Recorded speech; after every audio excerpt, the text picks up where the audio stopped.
Por aquellos tiempos, a principios de marzo, te trajeron a la casa. Parecías una lagartija envuelta en algodones. Amadís, tu padre, que era joven y guapo, estaba tan contento aquella tarde que mandó a buscar como 20 carretas cargadas de flores y llegó gritando y tirando flores por la calle hasta que todo el pueblo quedó dorado de flores, como el mar.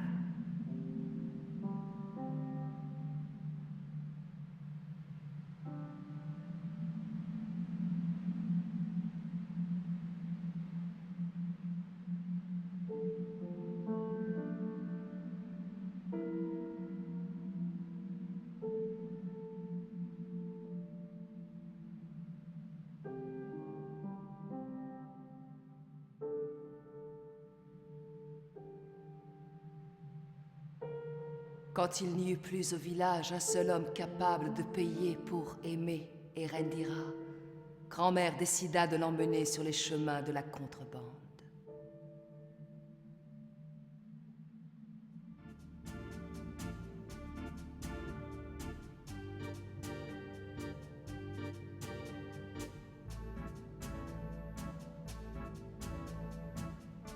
Grand-mère se protégeait avec un parapluie démantibulé.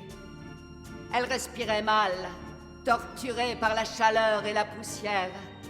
Mais même dans son infortune, elle conservait la plus parfaite dignité.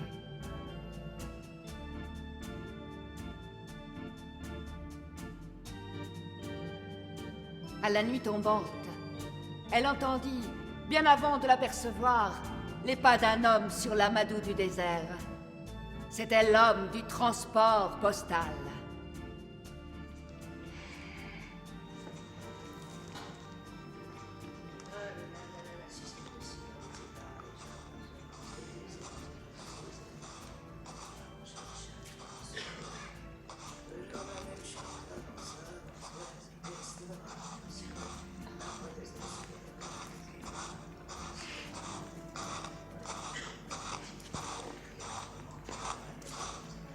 Va, et ne traîne pas, tu as du travail.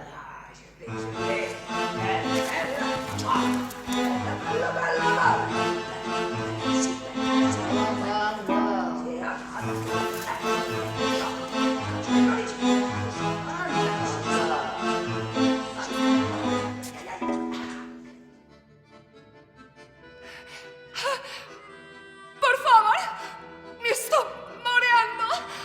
Por favor. Je vais mourir. J'ai du verre moulé dans les os. Ah, je suis fatigué. Tous ces hommes. Por favor, señorita. Ah, señor fotógrafo, me estoy muriendo. Je vais mourir. Me estoy muriendo.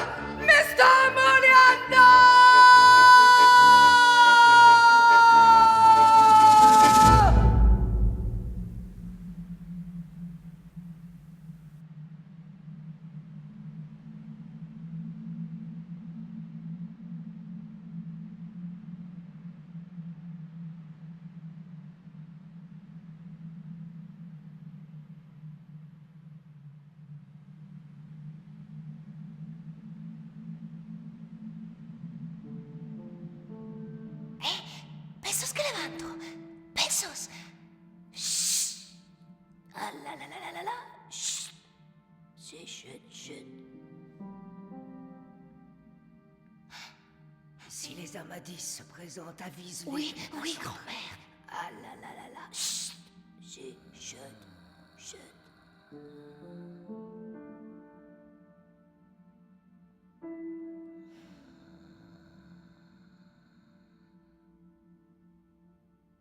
Comment t'appelles-tu?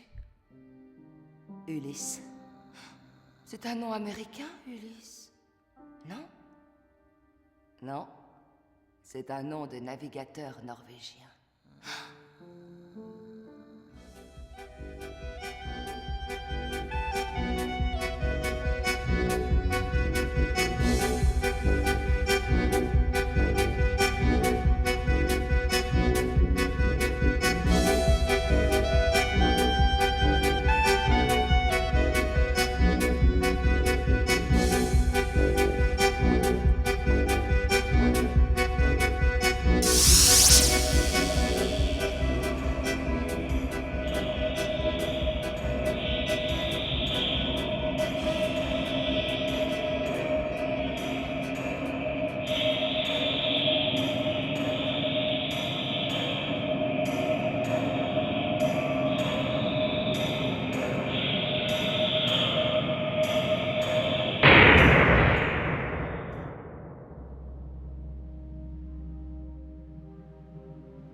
1 fois, 2 fois, 3 fois.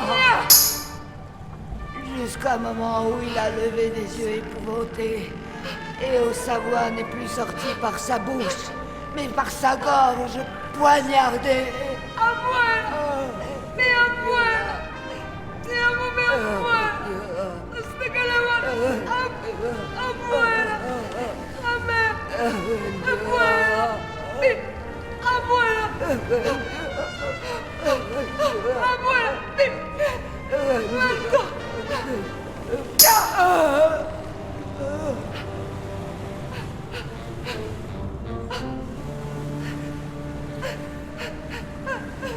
Maintenant, je me rends compte, mais trop tard, que tu as une tête d'ange déchu. Fille de putain!